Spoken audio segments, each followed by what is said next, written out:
चांदपाली रे जघन्य कांड तृतीय श्रेणी झील को दुष्कर्म पर हत्या जंगल ठाब है मृतदेह। मात्र 10 वर्षर तृतीय श्रेणीर कुनी झील प्रति घटी जघन्य कांड। दुष्कर्म पर हत्या करी जंगल भितर फिंगी दि जाइछि मृतदेह को। कुनी झीलटीर अवस्था एते भयंकर होइछि जे ताहाको आमे देखाई पारुनु। से दृश्य देखिले छाती थरी उठिबो। अमनीष माने कुनी कुनी छुआ मानक मध्य छाड़ू नाहंती झुणी खाई जाउछंती।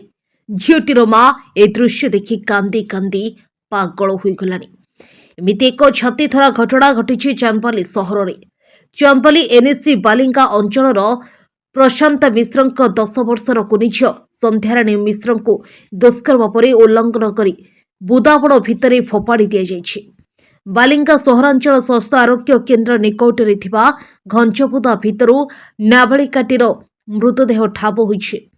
घटनास्थल रे लोकारण्य होई जाइछि। एनै चांदपाली पुलिस सह धामनगर एसडीपीओ पहुंची तदंत आरंभ करिसेंती।